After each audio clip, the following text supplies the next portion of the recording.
Hi, Dr. Morey on Civilized Vitality.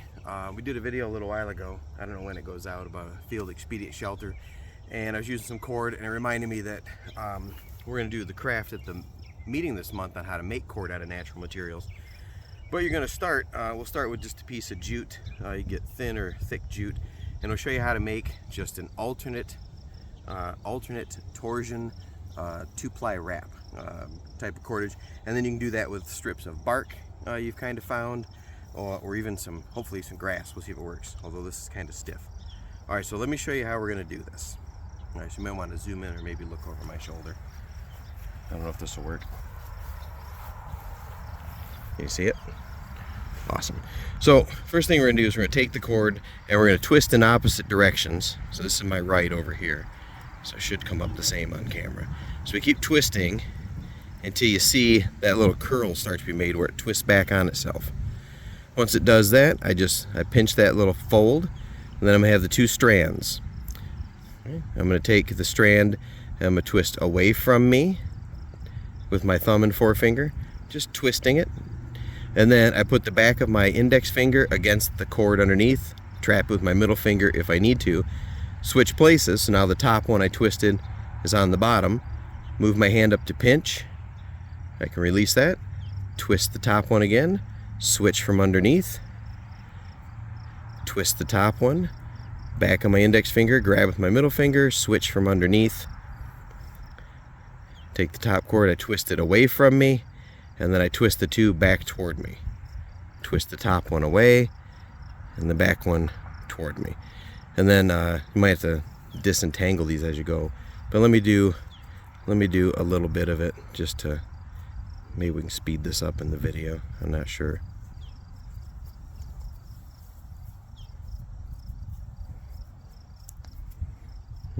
Anyway, keep doing that and you'll see that it twists together, and where I had the two smaller pieces of cord, you'll know you did it right with the torsion, the alternating torsion, if it twists back on itself and doesn't unravel when I let go. And now I've got a tight piece of cordage. Now, so we're going to practice on some jute at the meeting, and then we're going to try to use some natural materials, and I'll show you, here's a couple demonstrations.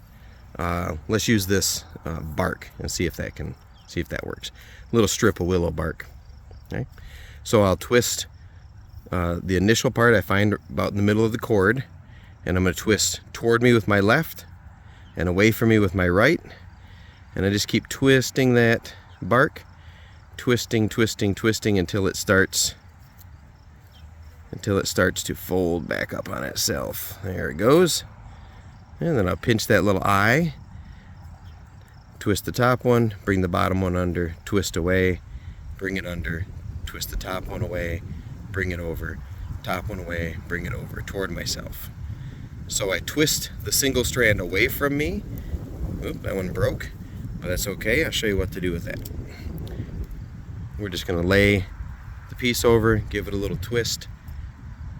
If it'll hold, bring it under, and then just keep going. Twist, bring it under, twist, twist a little more, bring it under, twist, and it should just splice right in there. Okay. And then you see you've got that cordage made with the bark. That one didn't turn out too good up close, but let's try it with some grass, and let's see, and I'll show you how to splice them in. Now this might not work because this grass is kind of stiff, but just rough it up a little bit and see what we get.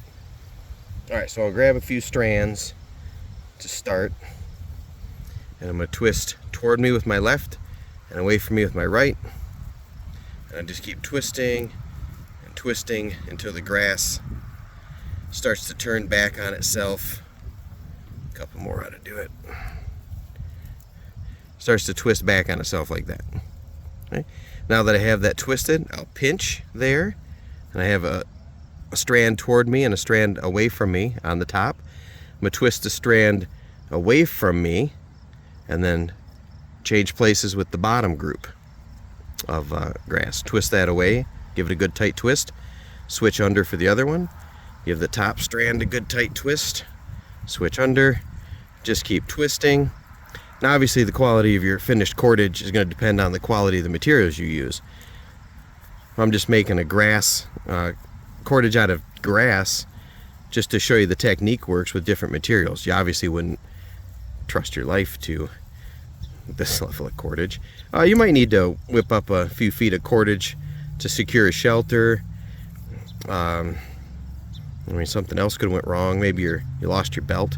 All right, so now we get to about here, and you see my cordage is holding. It's not unraveling. But if I want it to go any longer, I'll have to separate the two strands again. Then I can just take some more grass.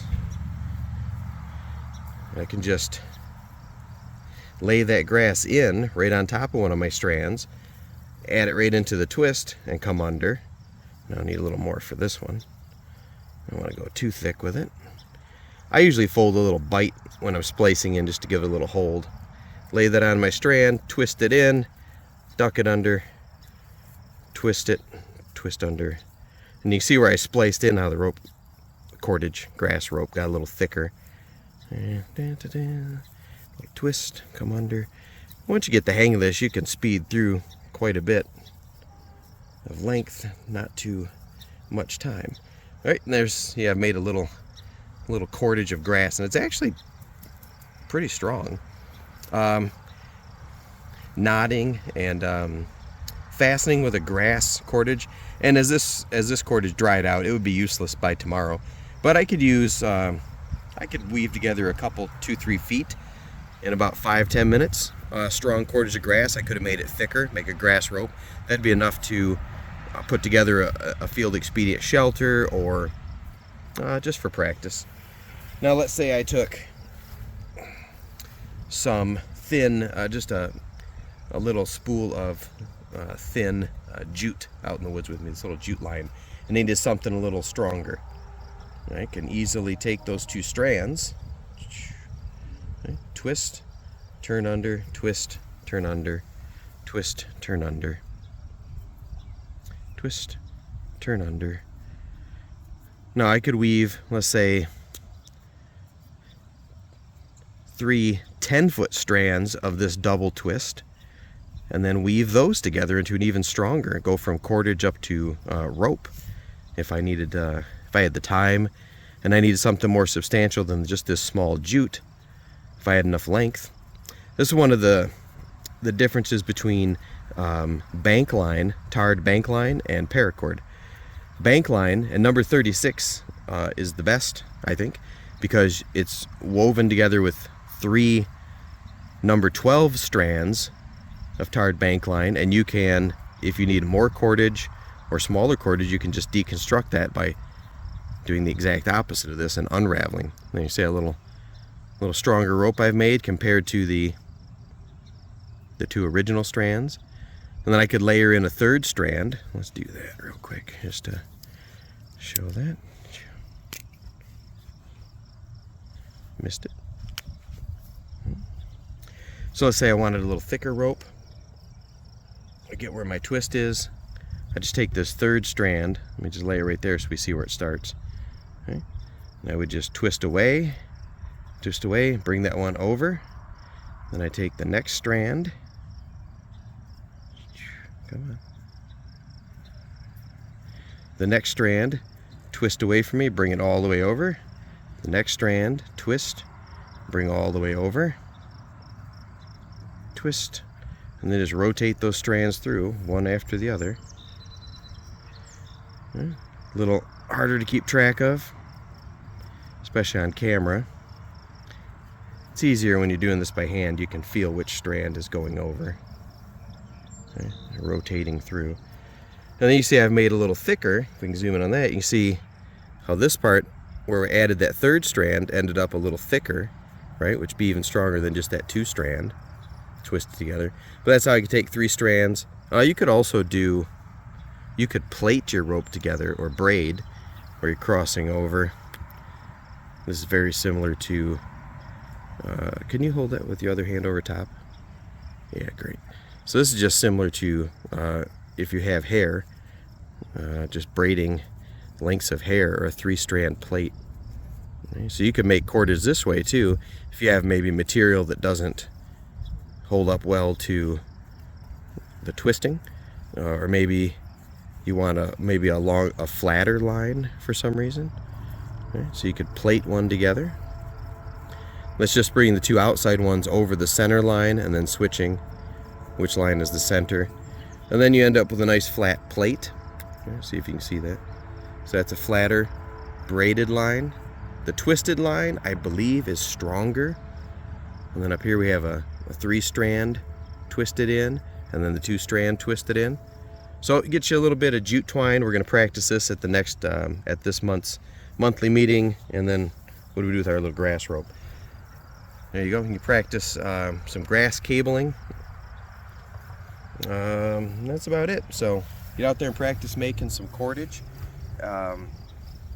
Cordage is one of mankind's oldest tools. It's super useful, super important. It's so many different uses. And you can make some cordage. I prefer, since I'm out in the field, I always have on my person 12 feet of paracord.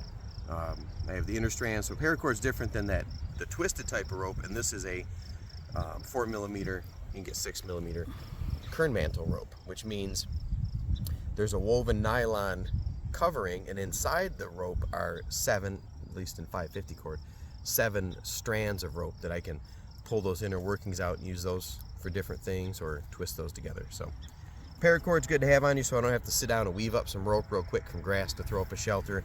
Lots of uses in daily life. We're going to practice cordage making at this month's